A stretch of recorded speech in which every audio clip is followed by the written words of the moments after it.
2024 was pretty lackluster until the second half we suddenly see a ton of new earbuds and a lot of them are actually great. So if you're buying a TWS earbuds this holiday season, definitely consider this list. Let's get started.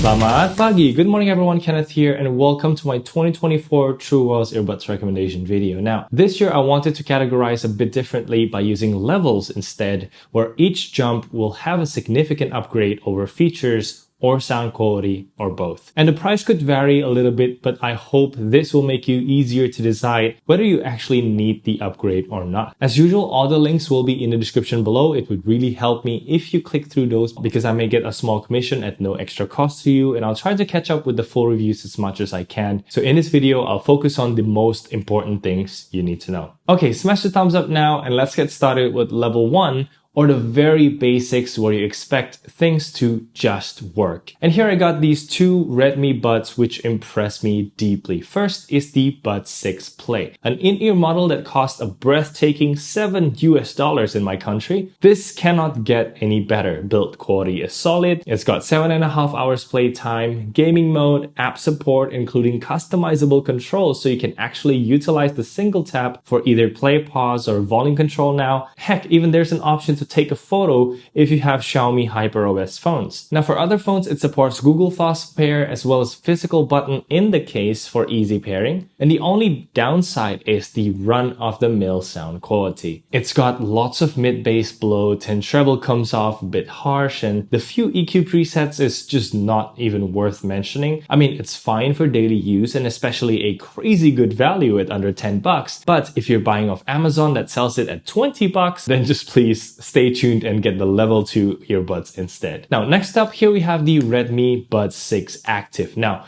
I'm talking strictly for markets that can get this for under 12 bucks like Indonesia. It's a good buy with all the features I mentioned with Buds 6 Play, just in half in-ear style and a physical wind pass-through mic design. It's a significantly better microphone quality than the Buds 6 Play because the rule of thumb is those with stem will always perform better. They get the mic closer to your mouth. But getting back and talking the sound quality, well, it's alright, you know, it's a half in-ear. At least there's some bass in the mix, so I won't complain too much. But yeah, I feel like these two provide a more solid feature set than my previous recommendation, the Beijers WM02. And unfortunately, I haven't tried any other Halo or QCY yet, so I cannot include them here. But feel free to leave a comment if you got any good recommendation, because now we're moving up to level 2. Alright, so this is where you start to demand more. Whether it's ANC or better sound quality, most people buying their first earbuds actually should jump straight here. And the first one in the list is the good old Moondrop Space Travel. Honestly, the sound quality is still unbeatable, especially on monitor EQ. It's got a balanced and clear presentation.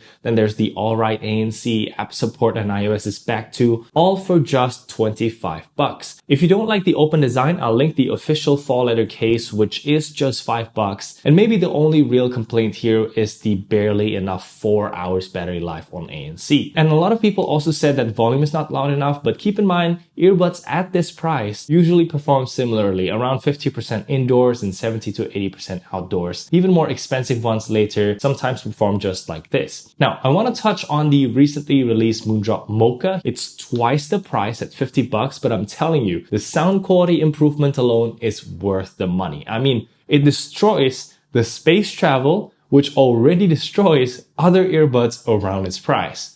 Go imagine. Basically, the Mocha has more spacious soundstage, resolving even more detail. It reaches deeper into the sub bass too, and then you get 5 EQ presets in the app to tune that bass. And it's safe to say it's time to retire the Soundpeace Engine 4 and crown this as the new best sound quality champ under 50 bucks. ANC also finally improved here with wear detection and wireless charging on board. I'm working on my full review coming very soon, so subscribe because you don't want to miss this one. And now it's time for my level 2 half-in-ear recommendation, and again, the same brand literally swept the floor when it comes to making great budget TWS earbuds. Here we have the Moondrop Block. This thing sounds so good. I was very surprised to see that it cost only 20 bucks. Basically, the problem with half-in-ears have always been the bass, or more specifically, the lower mid-range to mid-bass section. Some manage to pump enough power, like the Soundpeats Air 4, Air 5, even the Feel CC Nano, but most of them have always been V-shaped, where the body of the vocals always felt lacking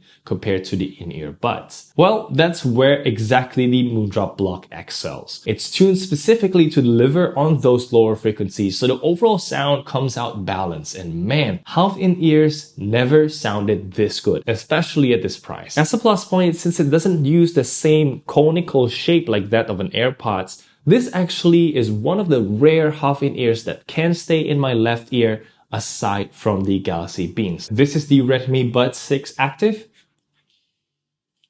It's gone. Now let's try the Moondrop Block. Stay still.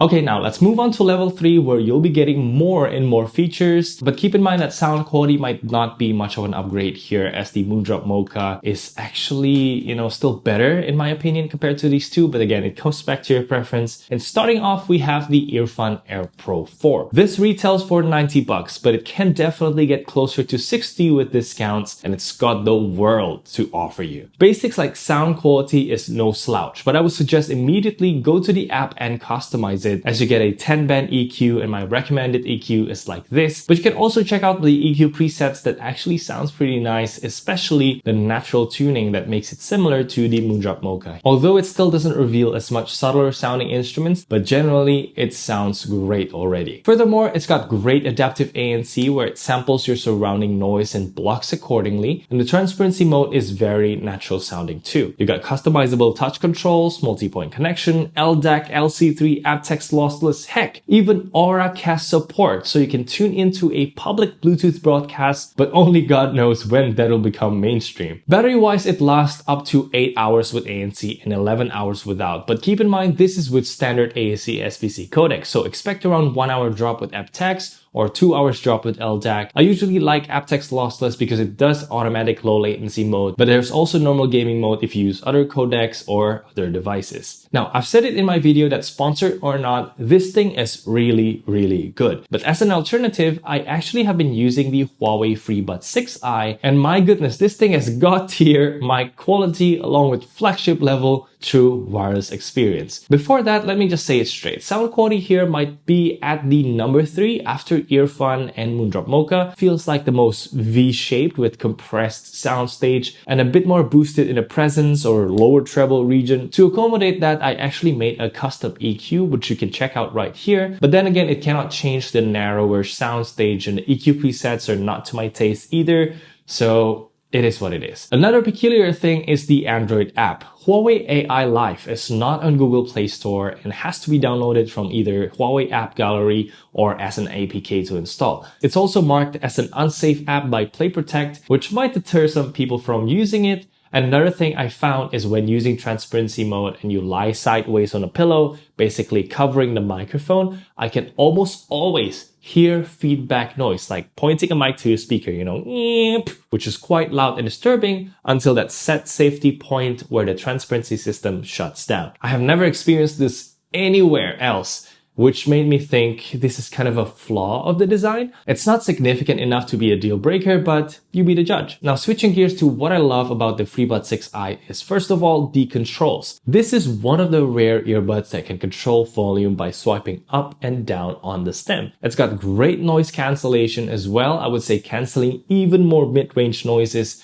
than the Earfun, but a big but here is it doesn't touch the upper frequencies at all. So compared to Earfun, that remaining hissing becomes more prominent and noisy as a result. You can change the ANC strength in the app, and the transparency mode relieves in-ear pressure quite well. And there's a vocal-only mode that only lets the sound of people talking through, so the low rumbles of machines and hums will still be blocked. It's very nice to use in shopping malls. But then here we come to the flagship level experience that I'm talking about. First is not only the earbuds will auto switch to transparency mode when only using one earbud, then automatically applying ANC when using both earbuds, but it also supports multi-point, LDAC, and a very rare one is you can directly switch devices by tapping the Huawei name in your Bluetooth setting. Even though it's got two devices connected already, the earbuds will automatically disconnect and connect to the new device. This is the second time I see it work aside from the Galaxy Buds. Then there's also the amazing build quality and a voice call pickup free of background noise. Yes, it might not support wireless charging and the battery is a bit weak at 5 hours with ANC on, but for $60 retail price, I think this is very, very much worth considering. Alright, I could actually go on and level up higher, but I feel like these are the 3 levels with the most significant differences you'll feel in daily use. But anyway, I'll have some honorable mentions now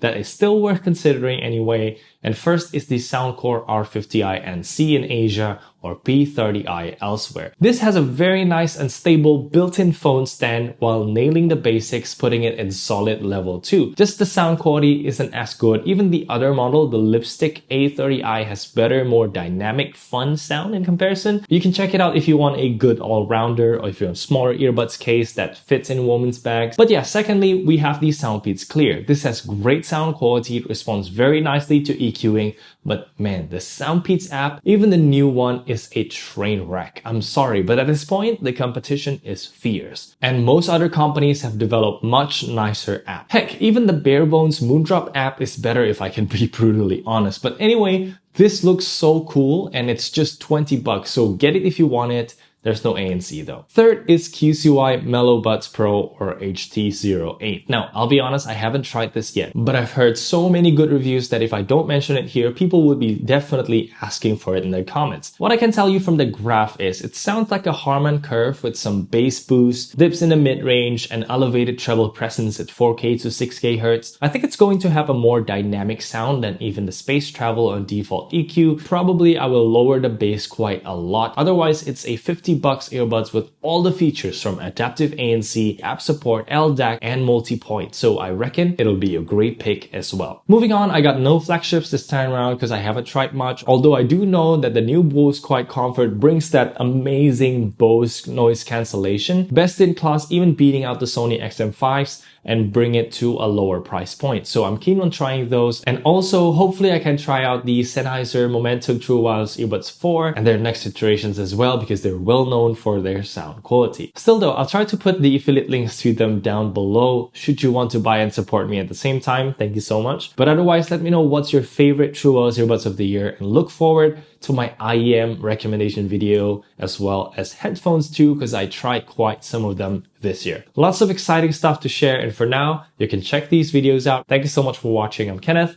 I'll see you in the next one. Bye.